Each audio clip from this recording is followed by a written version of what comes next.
Welcome to Money Music, where you will learn about the big money in your vinyl records. I'm John Marshall, also known as Mighty John, the record guy from MoneyMusic.com.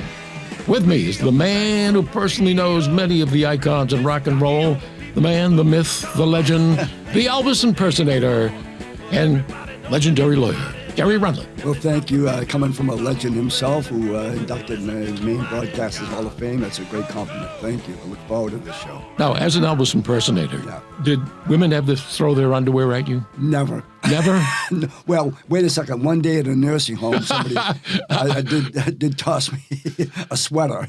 I asked that question at a Tom Jones show. You did, really? And it didn't go over very well. Oh, my God. By the way, I saw Tom Jones in Vegas. I've seen him twice. Yes. I also saw him at Club Casino. He is quite the performer. He's really a good.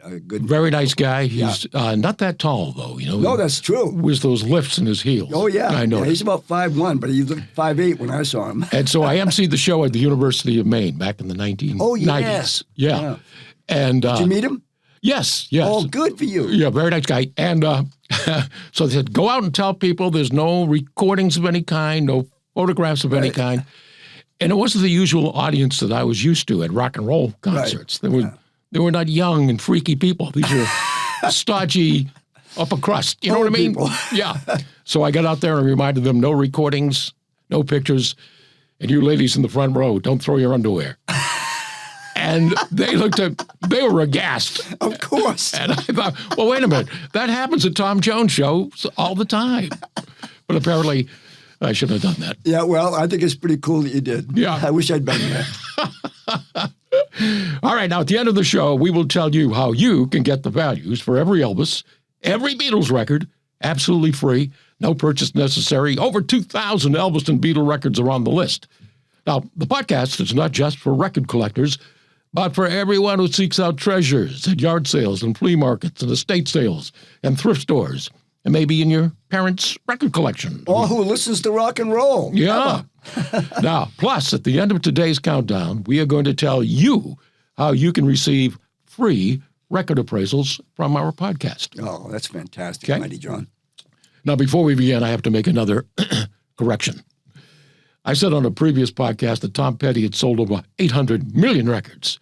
It should have been 80 million records. But I'm on medication, Derry, okay? Well, you know something? Jerry Lee Lewis once told Jerry Blavat, the great disc jockey, that he had sold 30 million records of Great Balls of Fire. Oh, okay. And he said, are you sure about that, Jerry? All right, Derry, here you go. Who were the golden boys of American Bandstand? That would be Frankie Avalon, Bobby Rydell, and Fabian. Very good. They were the teen idols in the late 50s and early 60s. Now, the list of Bobby Rydell's hits Oh, my God. in those years buddy. are massive, including Swingin' School, Yes. Kissin' Time, Right. Volare, Wildwood Days, Forget Him. Right. His first album was called We Got Love, Yes. which was also a title of one of his hits, That's singles. correct. And by the way, I attended Bobby Rydell's funeral. He and I were very dear friends. Great guy. The 45 of We Got Love with picture sleeve can sell for $50 today, but the album We Got Love can get you $100. Oh, my goodness. You know, I almost brought in a Bobby Rydell record. Oh, there you today, go. but There you go. Well, you started off with my pal, and I really appreciate that. Okay. How did the B-52s get their name? I have no idea. No idea. The B-52s took their name from the bouffant hairdos worn by female members Cindy Wilson and Kate Pearson. In 1977, they did their first public appearance at a Valentine's Day party, and they were an instant hit. 1978, they released their first giant contribution to rock and roll, which was known as I don't know. Rock Lobster. Oh, yeah. Oh, my God. Yeah, Lobster. just on the tip of my tongue. A Maine guy doesn't know a song about a lobster. I know. I remember when they did that. Rock Lobster. Now, original copy on the B-52's record label is worth up to $100 with its picture sleeve. What song by B.J. Thomas won an Academy Award? Hooked on a Feeling. No.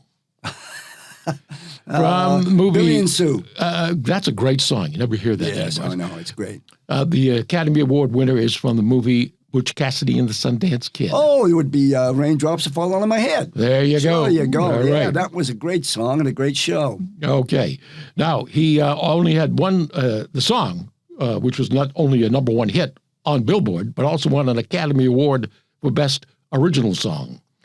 But BJ's first million seller came out in 1966 with a cover version of Hank Williams' What? I don't know. I'm So Lonesome I Could Cry. Oh, yes. What a great song that was. And his voice was incredible. By the way, he used to open for Brenda Lee. Yes. And they became very good friends. The 45, I'm So Lonesome I Could Cry, worth no more than $10, but the album on Pacemaker Records, that was the name of the label, worth up to $125 today. There you go. B.J. Thomas, well deserved. This girl group consisted of two pairs of sisters, Mary Weiss and Elizabeth Weiss, and Marge and Mary Ann Ganser. Girl group, big girl group of the 60s. Chiffons. No. You know, you say the chiffons to every question that I ask you. I take the first one that comes to my head. I'll give you, now here's a trivia question for Yeah. you. The chiffons had one hit under another name, The Five Pennies. Oh, I don't know that one. The song was called My Block. I'd be ashamed if you came to my block. Oh, yeah, okay. All right. Cool. All right. So when I ask you a question again, Derry, no matter what it is, don't say the chiffons. Okay, well, what if it is the chiffons? This girl group was the Shangri-Las. Oh, sure. Oh, my God, the Shangri-Las. What a great group they were. Yeah. Their hits are? Oh, well, of course, Walking in the Sand, and, of course, Leader of the Pack. And Give Him a Great Big Kiss. Give them a great big kiss. Yeah, they were really fantastic. And the last big hit came in 65 with I Can Never Go Home Anymore. Oh, that's right. That was a good one. That was a That good one. 45 worth up to $25, while the album by the Shangri-Las of I Can't Go Home Anymore, $125. And by the way, the Leader of the Pack album could sell for $500 No today. way. Yes. No way. And that song is so iconic. Well, you were the leader of many packs. Yeah, the Cub Scout pack. How many hits can you name by the Drifters? Oh, my God, a whole mess. Say the Last Dance for Me, Up on the Board, up on the Roof, Under the Boardwalk. The list goes on and on. Well, you mentioned one of the true rock and roll classics. The songwriter, Doc Pomus, wrote this hit at his wedding reception. Confined to a wheelchair and crutches due to polio, he can't dance with his bride, but he urges her to have fun dancing with guests, but reminds her, as written in the Say song. the Last Dance for Me. Yeah. What a fantastic song. Yes. Oh, my goodness. So the man that couldn't dance with his bride wrote Save the Last I never Dance knew for that Me. story. I have met the Drifters. Charlie Thomas now tours with them, and I met him and chatted with him for a few minutes. The 45 of Save the Last Dance for Me, no more than $20, but the album, Save the Last Dance for Me, up to $150 today. Who was the first group to have two number one hits on the Billboard Hot 100 in the same year? And that year was 1958. Oh, yeah. The Chiffons. I should have known better. One of the most successful trios in the early days of rock and roll. Kingston Trio. No. A very mellow sound, no heavy guitars or driving drums, wailing sax, very mellow. No clue. The first single was Come Softly to Me. Oh, my God, the Fleetwoods. Oh, yes, they were fantastic. Oh, my goodness. All right. The Fleetwoods at number one on Billboard in 1959, not 58. Yeah. And their number one hit again that same year was Mr. Blue. There You Go. Oh, whoa, here we go. Hey. Making them the first group to have two number one hits on Billboard in the same year. Yeah. And how about The Great Imposter, another great song. Good song. Yeah. The Mr. Blue 45 can fetch $40. The Mr. Blue album is worth up to $350. Yeah. I'm sorry, $150 today. Worth every penny. They were a fantastic group. I think all three of them are still alive. I think you're right. Yeah. I think you're right. Yeah. In 1973, she became the first female performer to be inducted into the Country Music Hall of Fame. 1973. 73, the country music, Patsy Cline. Yes. Oh, whoa. Thank you for not saying the Yeah. chiffons. Yeah. Patsy Cline was as important to country music as any female star. Her career all began with a song she did not want to record, Do you know what that was? After Midnight? Am I Walking right? After Midnight. Oh, my God. Am I on a roll? Yeah. The By the way, two- she and Brenda Lee were very close friends. Really? Yeah, before she Okay. passed away. Yes, tragically in a plane accident. The tune was originally offered to Kay Starr, who was one of the hottest Yes. singers of the day, but she turned it down. That happens a lot, doesn't it? And of course, what show did Patsy Cline appear on to sing that song? I'm going to guess Steve Allen. Arthur Godfrey's Talent Scouts. Oh, there you go. Okay. Yes, it would have been, the American Idol show of the day. That's right. He sure was. If you were on Arthur Godfrey, I think Connie Francis was. There were a number of huge stars that went on Arthur Godfrey. I understand that the producers of Arthur Godfrey, now I can't swear to this, but I've heard it from good sources, they turned Elvis down. No way. Yes. Well, when he appeared, I'm sure they thought to themselves, we're not sure how this guy's going to work. They won't be the first to fail in that business. Now, the original 45 of Walking After Midnight by Patsy Cline, worth up to $150 with its picture sleeve. Oh, yes. Oh, my goodness. She was a beautiful woman, too. Now, Derry, if you get this right, Yeah. I will walk down Congress Street naked. We better call the police. Go ahead. What movie did Robert Mitchum star in where he played the proverbial sheep in wolf's clothing? Cape Fear. A minister turned serial killer. He plans to steal the fortune from a widow and her small children. It's not Cape Fear. No. Okay. Night of the Hunter. No, I never would have guessed it. Never even saw it. He had a big hit, by the way, himself, Robert Mitchum. He did? The Ballad of I don't know. Thunder Road. Oh, my goodness. That's right. Thunder Road. He Thunder did that. Road. Oh, and his voice was incredible. Thunder, Great actor, over too. Thunder Road. Thunder was his engine. White lightning was his load. Oh, Mighty Yes. John. That was fantastic. Yes, It thank sounded you. just like Robert Yes, Mitchum. I did.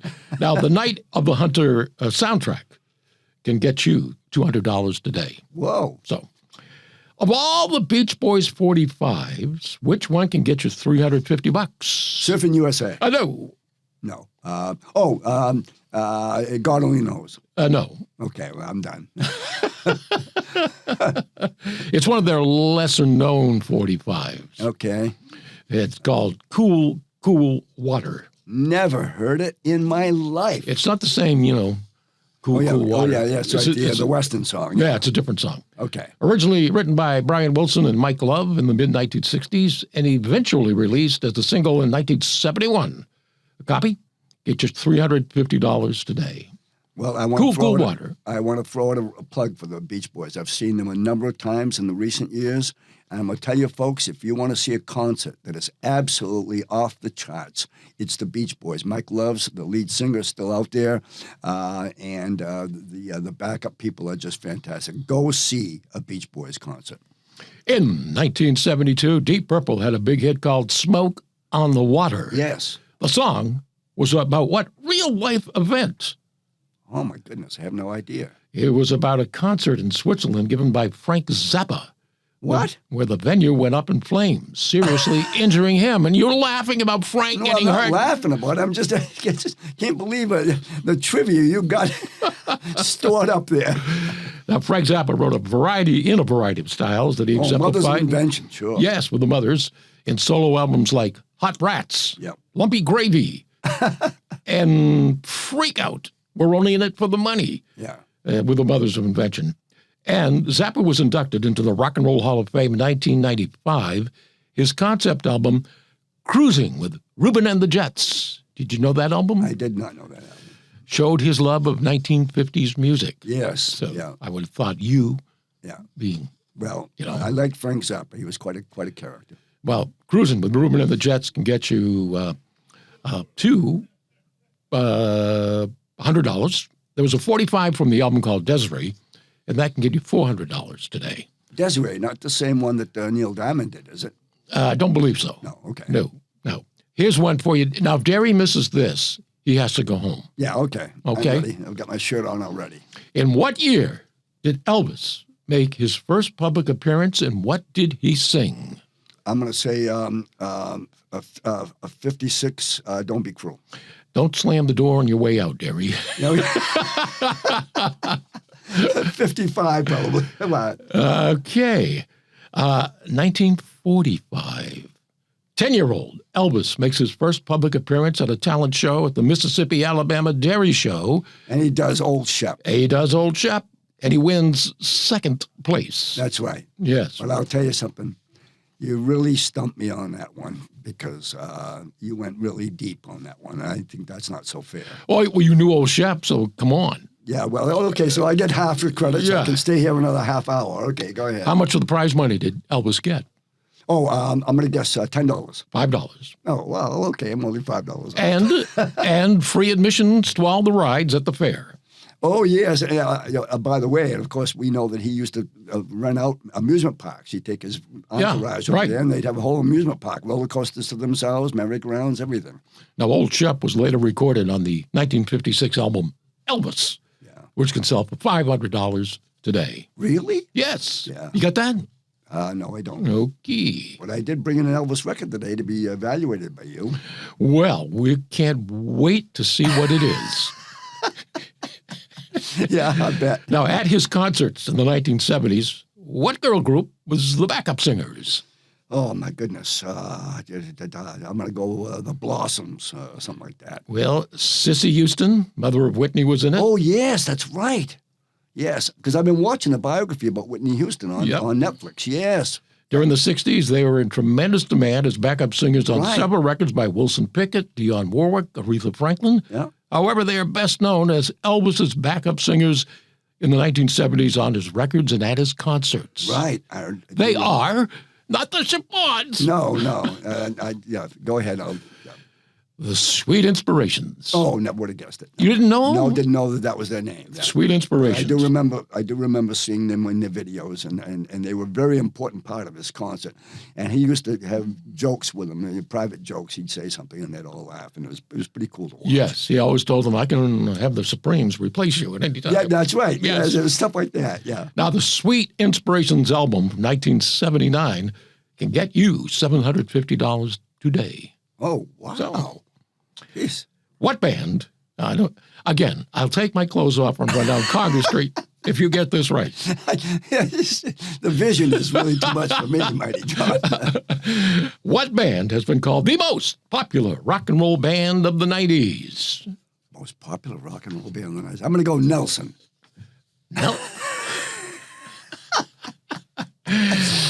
That's right, Derry. It's Pearl Jam. Oh, never would have guessed. Yeah, so that's why I made the offer, because I didn't I didn't want to, And we all know where that name came from, too, and enough of that. Pearl Jam. Rise to stardom in 1991. They have been called the most popular rock and roll band of the 90s. Breaking out of Seattle, they brought what to the mainstream? I have no idea. Grunge. Oh, yes. And more popular than Huey Lewis and the News? Yeah. God, those guys were great. Their fusion of punk and classic rock exploded on the FM airwaves. In 2009, they released their 45, The Fixer, written by and recorded by Eddie Vedder, lead singer. Now, an orange vinyl copy of The Fixer could get you $600 today, but make it $800 for a blue vinyl copy. Oh, my goodness. Don't you wish you were a Pearl Jam fan? Yes, well, I know Dino is a Pearl Jam fan. Yeah.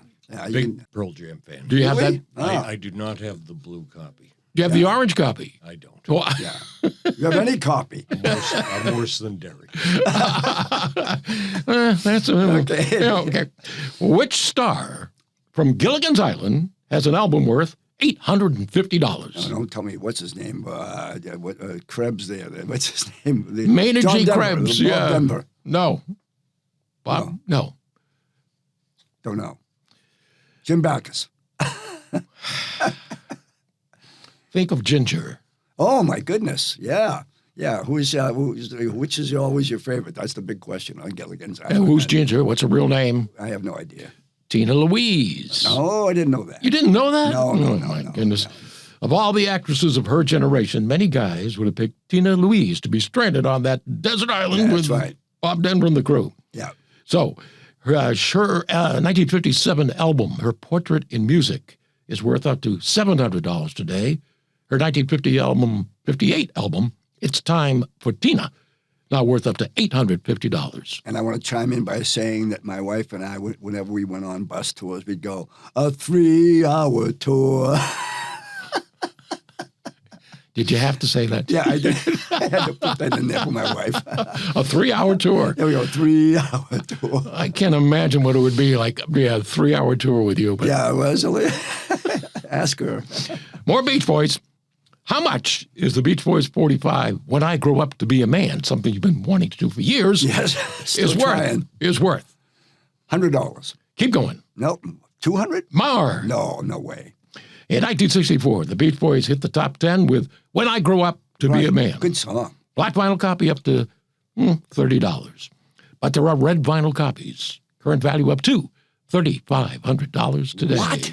So next time you see Mike Love, Yeah. say, do you have a red vinyl copy of When I Grow Up to Be a Man? Yeah, the closest I got to Mike Love was to shake his hand. We didn't have a conversation. He was too popular.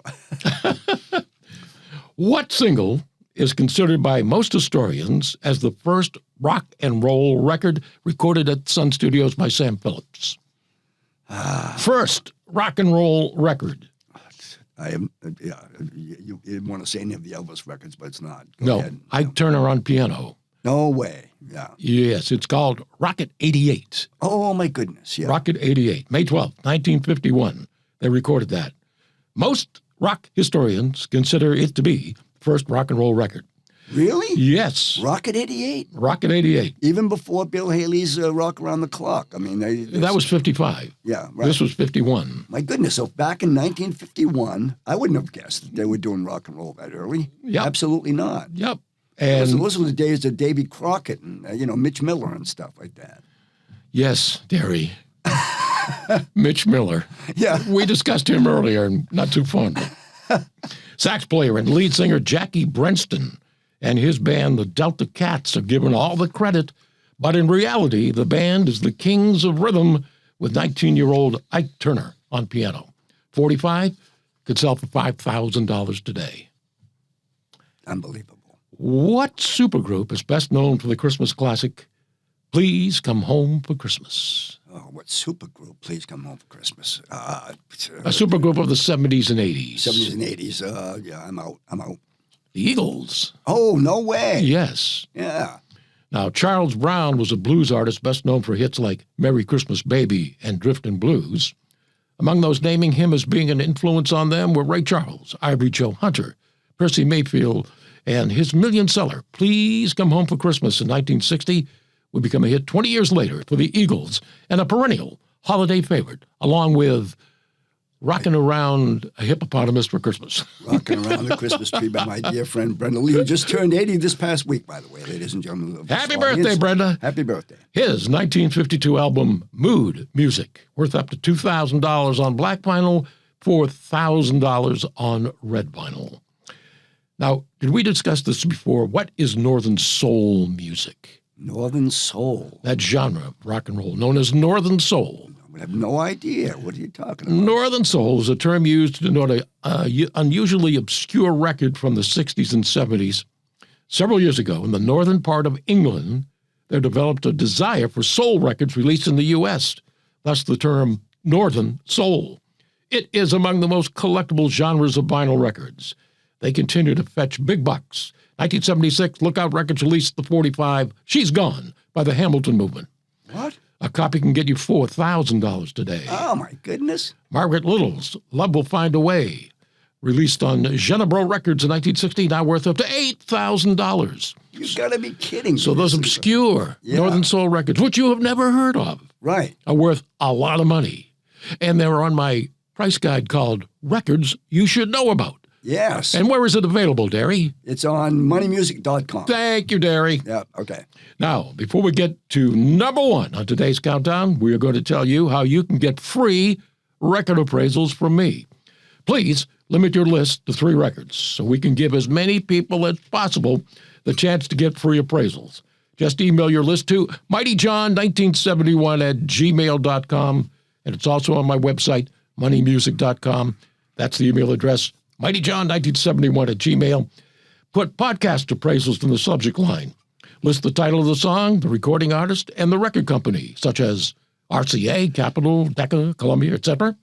We really look forward to hearing from you, and if we don't respond on the podcast, we will still email you the free appraisals. So everybody that emails us with their list, we'll get a response. Whether That's incredible. whether That's on the fantastic. podcast or, a private email. Yeah.